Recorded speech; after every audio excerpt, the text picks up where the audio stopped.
Quem tiver com a Bíblia, fique com ela aberta. Nós vamos começar por Lucas 4. Todos os anos da Quaresma, o primeiro domingo da Quaresma, a gente vai ler sobre as tentações de Jesus. Todo primeiro domingo é assim. Mas hoje eu queria conversar com vocês, porque todos os anos a gente já escutou isso tantas vezes, tantas vezes. Mas eu preciso fazer 3 perguntas para vocês, porque como é que acontece o nosso processo de conversão? A partir do momento que aquela palavra chega em mim pelo ouvido, cai no meu coração, me inquieta, que a palavra de Deus, o livro que mais te inquieta nesse mundo é a palavra de Deus, é a Bíblia. Ela tem que nos inquietar para fazer com que a gente faça uma mudança. É assim que a gente vai vivendo a palavra, a gente vai sendo transformado e aí vai acontecendo a nossa conversão. Não tem mágica. Há um encontro com a palavra. E essa palavra nos transforma. É assim que nós vamos ter que ouvir de um jeito diferente. Senão a gente fica no mesmo lugar. A gente ouviu quantas e quantas e quantas vezes que Jesus foi tentado no deserto. Provavelmente o tempo da nossa vida, de ir à igreja e ouvir. Mas hoje eu quero que em cada uma dessas tentações, dessas 3, a gente tire uma palavra para a nossa vida, para essa Quaresma, para a vida. Eu fico pensando muito, tenho pensado, e Jesus fala que a gente não pensa na paixão. A gente não pensa no sofrimento dele. E eu fiquei pensando que muito mais importante do que a gente ressuscitar um morto, do que a gente ver os anjos. Vocês imaginam quantos somos aqui, se multiplicar, porque cada um tem um anjo da guarda, tudo aqui. Mais importante que ver todos esses anjos aqui é pedir a Deus a graça de se ver. Porque a gente não se vê. E porque a gente não se vê, a gente acha que está tudo ótimo com a gente. Jesus fala, como vocês não veem a alma de vocês, vocês acham que está tudo bem. Então pedir a Ele a graça de se ver não é fácil. Fala, Senhor, me faz ver essa miséria. Me faz ver, que eu fico tão encantado que a gente é um pozinho que ainda tem capacidade de pensar. Fala, ó, que encanto. Pozinho que pensa. Então pedir a Ele isso, fala, me mostra onde eu estou repetindo um pecado, onde eu estou tomando uma conduta, onde eu tenho uma atitude que não condiz pelo fato de eu ser filho do Altíssimo. Então eu preciso ter essa coragem de pedir a Ele. Então é por isso que eu queria, quando eu voltei em Lucas, que foi o evangelho de domingo, das tentações de Jesus, é para que a gente possa tirar algo daqui que tem que mexer conosco. Tem que nos fazer pensar. Porque senão nós vamos viver essa Quaresma, entrou e vamos sair da mesma forma. Mas isso tem que nos sacudir, né? Então nós vamos reler esse trecho aqui e de cada uma delas vamos ver o que Jesus nos ajuda a extrair. Então está em Lucas 4, versículo de 1 até 13. Jesus, pleno do Espírito Santo, voltou do Jordão. Era conduzido pelo Espírito através do deserto durante 40 dias e tentado pelo diabo. Nada comeu nesses dias e, passado esse tempo, teve fome. Disse-lhe então o diabo, se és filho de Deus, manda que essa pedra se transforme em pão.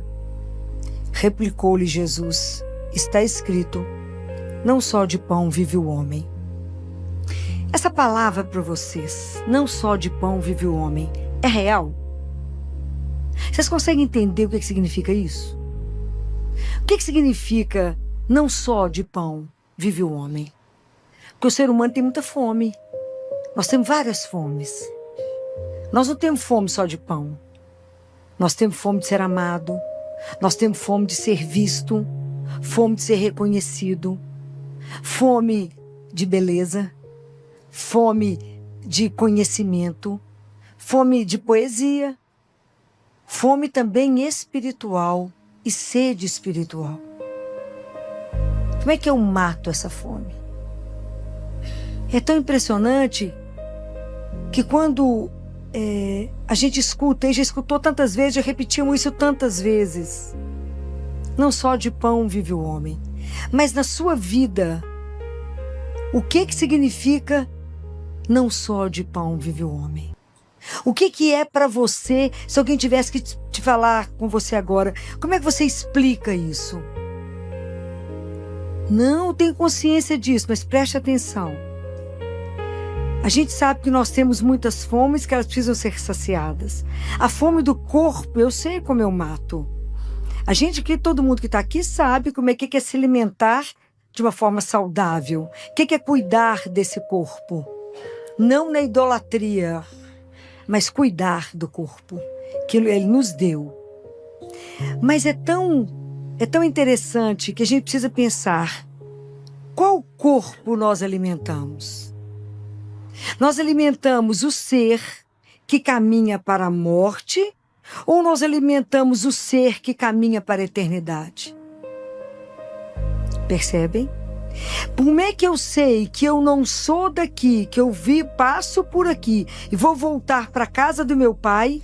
E como é que a gente investe somente no corpo que vai acabar e deteriorar e eu não invisto absolutamente nada no corpo que vai para a eternidade? Observe como é que a gente não tem noção do que a gente está caminhando.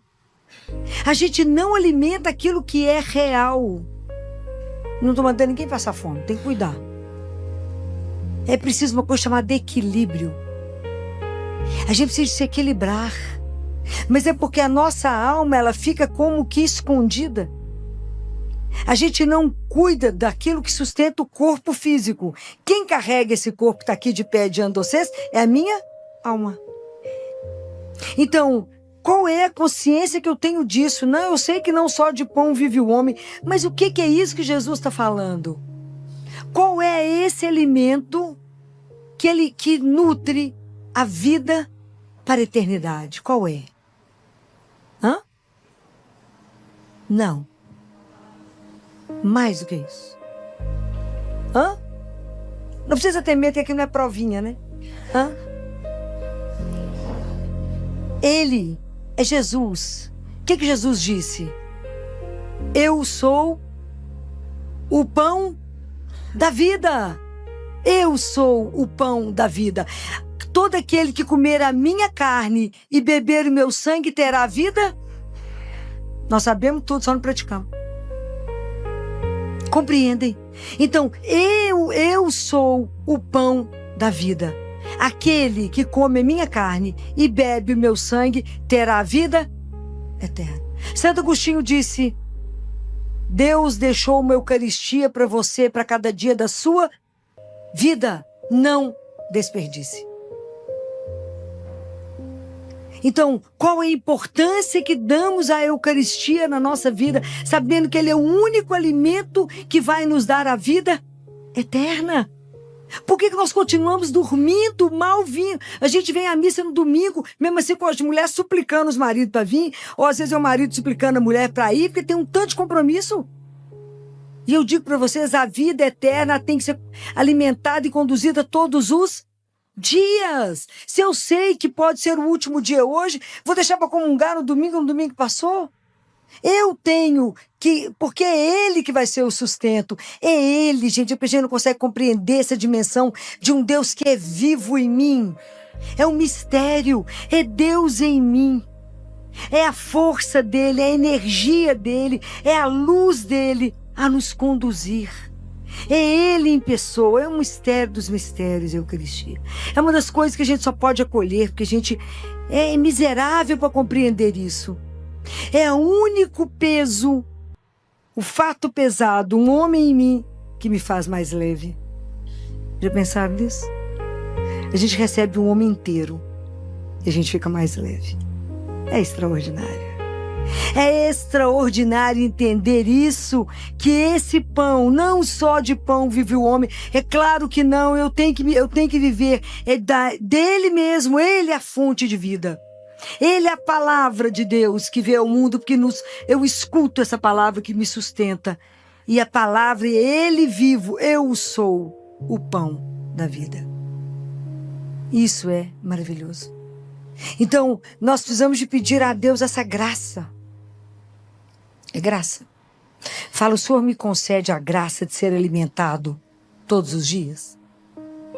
Me ajuda a achar uma igreja perto da minha casa, um horário. Eu preciso achar. Se o Senhor é o pão que me alimenta para a eternidade, que é o que vai transformando o meu corpo, que vai me ajudando. Quanto mais eu encontrar com o Senhor, mais eu serei transformado. Me ajuda. Se eu consigo comungar todos os dias, é porque eu pedi de joelho. Na hora que o padre levantou a hóstia. Falei, aproveitando a sua santíssima presença, me dê a graça. Eu preciso do Senhor, o Senhor não precisa de mim. Peça e receberá. Peça a Ele. Deseje Deus, gente. O cristianismo é a religião do desejo. Nós temos que desejar Deus, porque Ele já te deseja. Desejar esse encontro. Isso é espetacular. Você imagina o Deus que nos criou,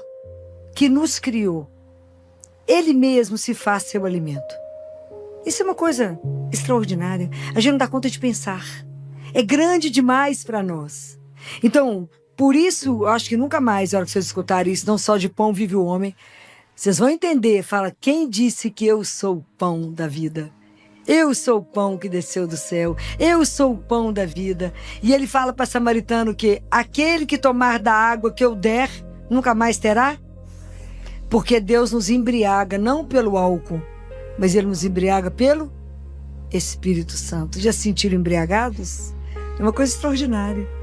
Você ser embriagado pelo Espírito Santo de Deus. Então, é isso que Deus quer fazer conosco. Não é só de pão. Eu sou o pão da vida. Eu sou o seu sustento, o seu alimento. Eu mato toda a sua fome. Eu sou o único que mata toda a sua sede e toda a sua fome. Eu sou o único capaz de fazer isso na sua vida. Então, essa é a primeira tentação. Porque, na verdade, o inimigo de Deus, ele não vai chegar para nos amedrontar. Ele vai tentar nos conduzir para outros caminhos, com mentira, com ilusão, para te desviar do que é certo. Nossa, mas é a missa todo dia? Você não tá ficando beata, não? Você não tá achando que você está exagerando, não? Você vai escutar de tudo, ok? Vai acontecer de tudo dentro da sua casa. Você fala, menino, igual que eu descobri o tempo que eu perdi. Porque eu vou receber o alimento verdadeiro, que é a minha força para continuar o caminho. Quando você chega lá, destruído, cansado, recebe a Eucaristia e fala, viu como é que você foi restaurada? Ele é restaurado, ele pega o que está quebrado, ele põe de pé. Você fala, tô desanimado, ele fala, eu te dou o ânimo. Eu sou a sua força. Você fala, não dou conta, ele fala, claro que dá, sou eu que te dou coragem. É uma lindeza. É preciso que a gente pense nisso. Eu sou o pão da vida. Aí o diabo continua, né, claro. Aí o diabo, levando Jesus para o mais alto, mostrou-lhe num instante todos os reinos da terra e disse-lhe, eu te darei todo este poder com a glória destes reinos, porque ela me foi entregue e eu a dou a quem eu quiser. Por isso, se te prostrares diante de mim, toda ela será tua. Replicou-lhe Jesus, está escrito, adorarás ao Senhor teu Deus e somente a Ele prestarás culto. E, na verdade, aqui tem duas coisas para a gente poder comentar. Uma delas é quando ele mostra todos os reinos. Todos os reinos. E fala, você pode ficar um homem famoso, rico, porque, na verdade, Jesus fala que o mundo estava sob o domínio dele, do demônio, e é como se ele falasse com Jesus aqui, sabe que esse reino que eu peguei de você, eu posso te devolver. Te devolvo. Né? E aí tem uma outra coisa que a gente precisa pensar. É uma outra palavra que a gente precisa pedir a Deus a graça. Porque sempre a gente discute assim, entre ser e ter. Não. Ter dinheiro, ser rico, ter avião, fazer o que vocês quiserem, é pecado? Claro que não. Ok? Isso é um dom. Deus te deu. Ele te deu. A questão é que essas coisas não podem te possuir. Você que tem que ser dono delas. Ok? É o inverso. Mas o que eu quero discutir com vocês não é ter. é ser avaro. São coisas diferentes. Isso nós temos que pedir a Deus, que não nos deixe ser avaro. Porque o avarento está relacionado com a mesma coisa com o egocêntrico. Porque o problema não é avaro, avareza de não dar só as coisas, de fazer aquela preocupação de acumular, acumular, acumular. Porque a segurança está naquilo que eu tenho. Aquilo que eu tenho. Então o avarento, ele vive assustado, com medo de perder e de se perder. Ele jamais vai experimentar a paz, o abandono daquele que tem como segurança somente Deus. Jamais. E o problema do avarento é que ele está relacionado com o egocêntrico no sentido de que tudo é para mim. Então eu não sou capaz, não é só de dar um dinheiro ou uma roupa, eu também não me dou. Eu não dou meu tempo, eu não dou amor, eu não dou nada. Eu não sou capaz de dar nada. Isso é um risco que corremos. De querer possuir, acumular, acumular, acumular. E isso é uma doença da alma. Porque isso tira de nós a graça de viver na nossa melhor parte. Qual é a melhor parte? Que está escondida aqui, que é o inverso do avarento. É a generosidade. Então nós temos que pedir a Jesus que nos dê a graça de sermos generosos. Porque Jesus disse assim: não acumule para você tesouros na terra, onde a traça vai destruir e aonde os ladrões irão roubar. Monte seu tesouro, faça sua riqueza, aonde ninguém pode roubar, onde a traça não vai corroer, nada. Como é que a gente acumula esses tesouros? Com o quê? Como que eu posso tecer a nossa roupa de chegar no céu? Ela é tecida de quê? De quê? Dos nossos atos de amor. Amor desinteressado. Eu não vou te dar uma coisa esperando que você me retribua. Eu simplesmente vou dar. É a generosidade que eu vou aprender com o meu Pai, que sendo rico como era, Jesus rico, Filho de Deus Altíssimo, despojou-se de tudo para se fazer um de nós, se fez pobre, humilde para nos enriquecer. Não foi assim que ele fez? Foi para nos dar tudo, ele deu tudo que ele tinha, até a mãe. O resto de água que tinha no corpo dele de sangue, ele deu também, deu tudo. Tudo ele deu. E nós vamos guardando, imagina, guardar para quê mesmo? Para levar o quê para lá de lá? Nada. Também que a gente vive de ilusão? De ilusão que se eu tenho muito, aquilo vai me ajudar a não sei o quê que a gente fica pensando. Porque a gente não tem que acumular. Acumular para quê? O que adianta o homem ganhar o mundo inteiro se ele perder a sua vida? Se eu passar ao largo da minha vida verdadeira, só acumulando, guardando com medo tenso de que eu vou perder. E eu não tenho um coração generoso. Está escrito na palavra de Deus.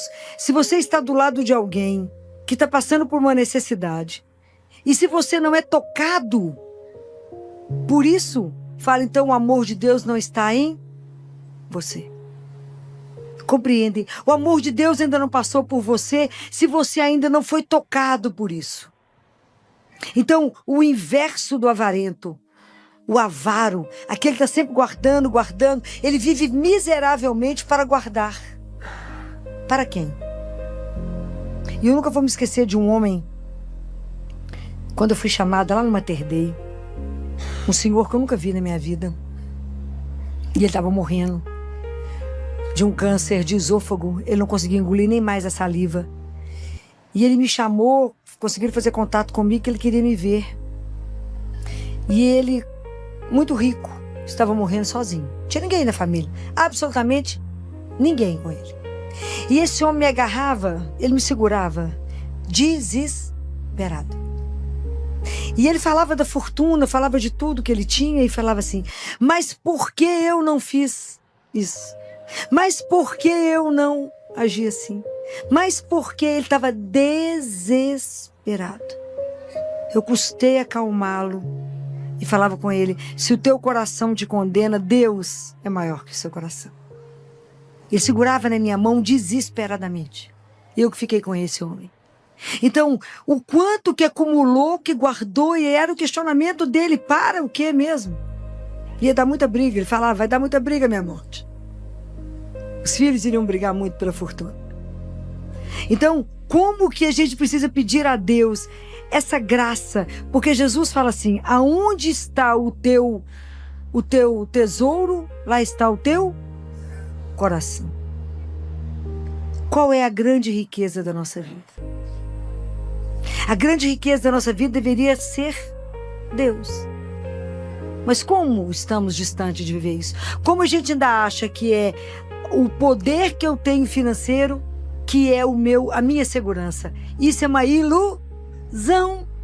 Que o demônio tenta te enrolar para isso. Fala: ó, se você ficar poderoso aqui, vai dar certo. Mentira. Ilusão. E a outra coisa que ele fala sobre, Jesus replica: adorarás ao Senhor teu Deus e só a Ele prestará culto. De verdade, a adoração é algo que a gente compreende na intensidade que deveria compreender? Será que é algo que a gente busca fazer na nossa vida? Porque hoje a gente vive a doença da alma do homem moderno. Você sabe qual é o nome dela? É o orgulho. Porque ele se acha acima de qualquer outro. O homem orgulhoso é aquele homem que só existe ele. Ele é capaz de julgar todo mundo, achar superior a todos. Ele é o melhor, ele é o espetacular. E ele não precisa de Deus. Ele, com a tecnologia, com a inteligência artificial, imagina, ele vai dar conta de permanecer por aqui sem Deus. Ele não acredita que ele veio do Criador, que é alguém que o criou e que o sustenta. Imagina, ele não precisa disso. É o orgulho. Então, o orgulhoso é aquele que julga que ele é melhor que todo mundo. Vocês observem, quando você faz uma crítica, a pessoa é orgulhosa. Nossa! A coisa não vai ficar boa, porque ela fica completamente irritada e elas reagem mal porque você mexeu ali na raiz dele. Diferente do homem humilde, que nada pode afetá-lo porque ele sabe exatamente o que ele é e nada acrescenta. Ele sabe que ele é nada mesmo, então o que você falar não modifica.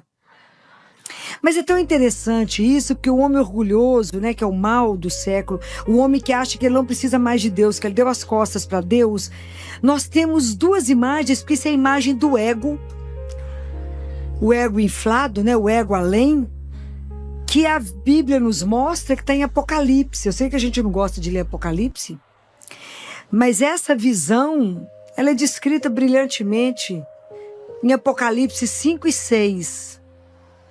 É porque a linguagem de João às vezes é muito figurada e a gente não consegue compreender o que ele está dizendo. Então, o ego que quer possuir tudo, ter tudo, e destruir também, porque ele quer dominar, ele quer fazer o que ele quer, é a imagem do dragão, que é representado aqui pelos 4 cavaleiros. E a imagem do homem que adora, que tem consciência daquilo que ele é criatura, que tem um criador, é a imagem do cordeiro, e ele é representado pelos 4 viventes. Então, se vocês quiserem marcar isso tem Apocalipse 5, e a Bíblia descreve de uma forma encantadora, que fala lá, fala assim: os 4 viventes ficavam dia e noite sem parar proclamando: Santo, Santo, Santo, Santo é o seu nome. Quem são os 4 viventes? São as 4 coisas que existem dentro de nós: a inteligência, o amor, que é o afeto, a sensibilidade, que são os nossos sentidos, e a razão. Então, os viventes sabem que isso procede de Deus.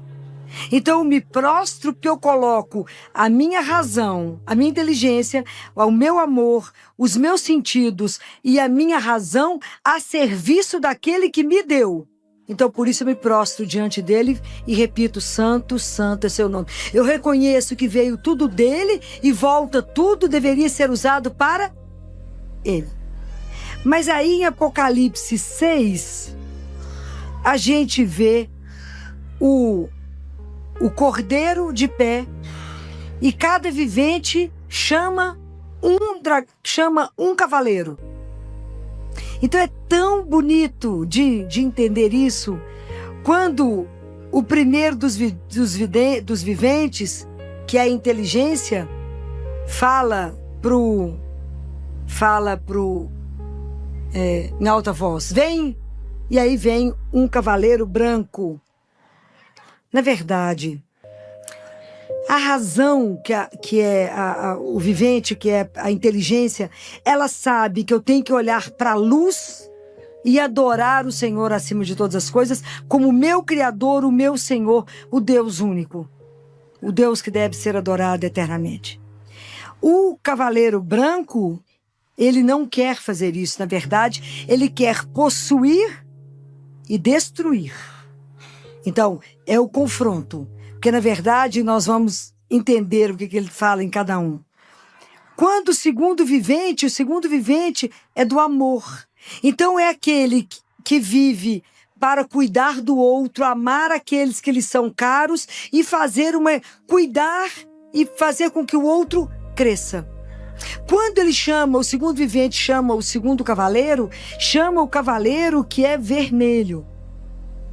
O cavaleiro vermelho é aquele que vai pegar o amor e distorcer o amor. Porque, na verdade, eu não quero só amar, eu quero te possuir, quero ser sua dona. Aí gera os ciúmes. Quantas mortes pelo ciúme? Quantas? Então eu não posso só te amar, você tem que ser minha propriedade. E isso se estende para a questão também política. Eu não quero só esse pedaço aqui, eu quero isso e eu também quero esse pedaço de cá. Então eu quero apropriar. É o ego que tem que ser satisfeito. É o ego que tem que ser mantido. Então por isso eu tenho que possuir essas coisas. Então é tão interessante que a gente vai observando que os 4 viventes é quando esses nossos sentidos são usados para uma única finalidade, de onde eles vieram, para quem eles vão servir.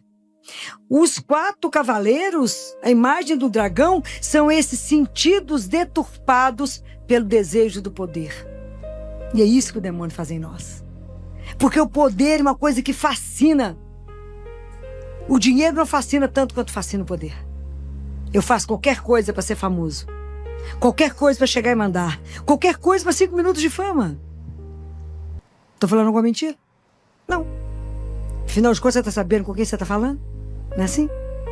Você vai barrar alguém, você vê a pessoa fala assim, você sabe com quem você tá falando? É o poder. E quantas pessoas vocês trabalham e que elas ganham um cargo e de repente passa a viver a síndrome do pequeno poder? Juro que é poderoso. Tá valendo nada, subir um degrau. Ok? É o despreparo nosso. Aí, o terceiro vivente, que são os sentidos. Imagina, a leitura de Eclesiástico, Deus fala, eu te dei os olhos, o ouvido, o tato, eu te dei os sentidos. Porque pelos sentidos, nós fazemos comunhão com o outro e com Deus, ok? Se eu encosto em alguém, então quando eu vou examinar alguém, o meu fato de tocar no outro, o meu toque pode ser profano ou santo. Depende da forma como eu toco no outro. Então, os sentidos de olhar, de escutar, de sentir o outro, eu posso cuidar do outro e promover o outro. Mas quando eu chamo o outro cavaleiro, ele chega, na verdade, o cavaleiro negro, na verdade, ele chega para poder, eu não uso os sentidos para poder promover alguém ou para fazer uma comunhão com Deus, mas é para consumir o outro.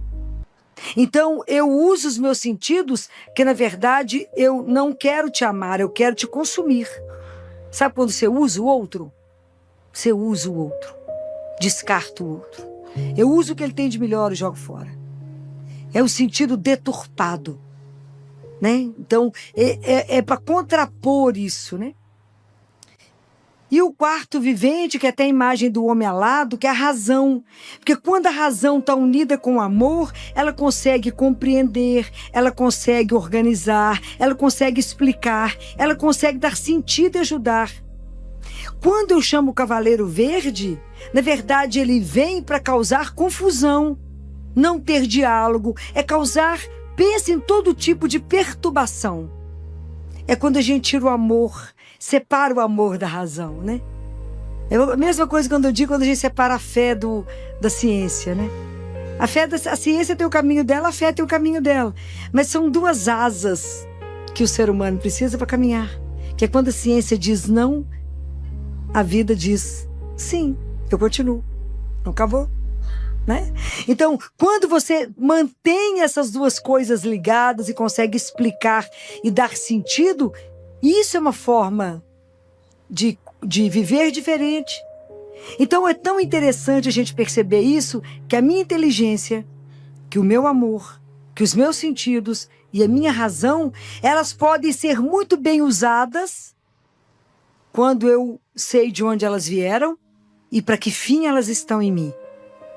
Mas se eu sou seduzido pelo dragão e quero, na verdade, um ego inflado e eu quero poder acima de qualquer coisa, então eu posso usar a ciência, a filosofia e a razão para destruir o ser humano e não para promovê-lo. Depende de como eu posso abordar isso, porque eu posso usar e manipular dessas palavras aqui para destruir. A palavra de Deus não bem usada, eu destruo o outro. É muito sério. Em vez de promover, em vez de gerar vida, eu gero morte. Se eu não souber de onde veio e para como que tem que ser usado. Então a adoração, ela é tão importante porque ela vai me manter diante daquele que me criou. Vai me dar um outro conceito aqui contra o homem orgulhoso, que é o homem humilde. A gente precisa da humildade. Deus precisa pegar uma tábua em mim, como se fosse uma tabuinha de cera, e falar, quando Deus promete que vai escrever nos corações. Mas para que ele possa escrever uma história em mim, eu tenho que me esvaziar. Que eu cheie aquilo que João Batista falou, que eu diminua, que ele cresça em mim. Mas se eu estiver já cheia de razão, pronta, cheia de mim demais, Deus vai ter espaço aonde? Não terá. Mas quando eu me reconheço criatura, filha dele por graça, por causa de Jesus, somos filhos. Recebemos uma eternidade, recebemos uma herança. Entendo que tudo veio dele, tudo é graça, tudo ele me deu. E a ele somente eu presto culto. Porque a questão não é ser transformado do dragão no cordeiro. Porque se vocês observarem aqui Apocalipse, gente, é tão interessante os detalhes. O cordeiro em Apocalipse, ele não é aquela imagem de um cordeiro manso deitadinho. É um cordeiro de pé. Por que ele está de pé? Porque ele é vencedor. É o único vencedor sem vítima, porque o amor é mais forte do que a morte. É extraordinário. O cordeiro está de pé. Humilde. Vencedor. É ele que tem que me ensinar. Me dar uma consciência daquilo que eu falava uns dias atrás com vocês. De uma vida minúscula para uma vida eterna.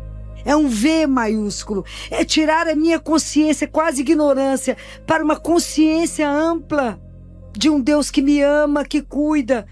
De um Deus que vai me ensinar a doar, a se dar. Um Deus que vai me entender que o grande tesouro, a grande riqueza desse mundo chama-se amor. Porque o amor é a única riqueza, o único tesouro, que quanto mais você dá, mais você tem. Diferente de qualquer coisa, que quanto mais você tira, tira. O amor não. Quanto mais você der, mais você terá. Então a adoração vai ampliar a nossa inteligência, vai ampliar o nosso ser, vai dilatar o nosso coração, quando eu sou capaz de olhar para a única luz que me sustenta. A única luz que me criou, que vai me dar completo sentido na vida. Então, quando Jesus fala, adorarás o Senhor teu Deus e somente a Ele prestará culto. Ele é o único digno de que você ajoelhe. Ele é o único digno que você se prostre diante dele e fala à sua disposição, que o Senhor é o meu Deus e o meu Senhor. Compreendem? É preciso que a gente peça a Deus nesse período de quaresma que nos dê algumas graças, né? A graça de ser alimentado, a graça de ter generosidade e a graça da humildade. Porque senão a gente não vai caminhar. Se a gente achar que é muito orgulhoso, muito vaidoso, porque somente o olhar para Ele é que vai tirar de mim todo esse homem velho. O orgulho, a vaidade, a soberba, tudo isso que nos envenena, que nos mata e que pode nos tirar a chance de ficar com Deus. Então, eu tenho pensado muito e queria falar uma coisa com vocês para encerrar. Não tenham medo da morte. Tenham medo do pecado. Porque o pecado ele pode nos tirar a chance de viver eternamente com Deus. Nossa Senhora, que é a nossa mãe, ela não pecou. Oi! Muita gente me pergunta onde encontrar os livros e produtos que a gente indica aqui no canal, principalmente os livros da Doutora Filó, que vocês pedem bastante. Então vamos lá, bem rapidinho. Primeiro, aqui na descrição do vídeo, bem na parte de cima,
Cyber Night.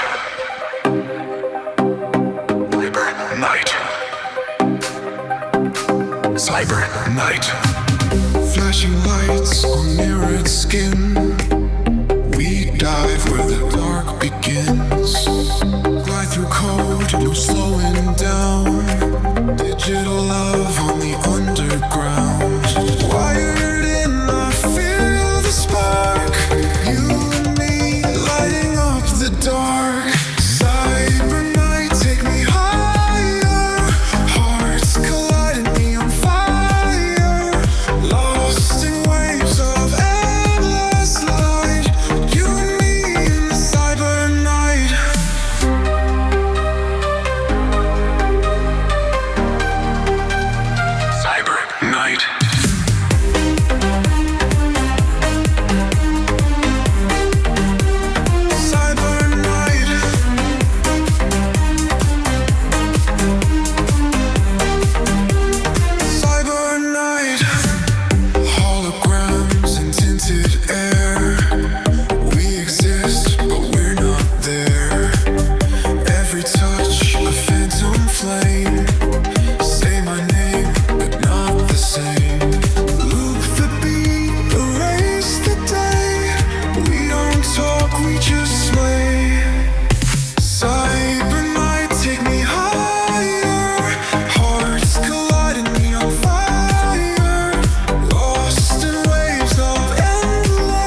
Night.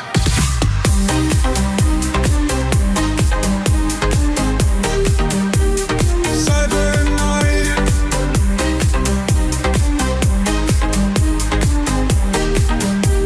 Cyber Night.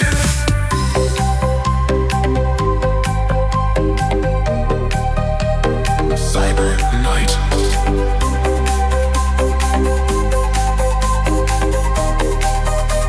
Cyber Night.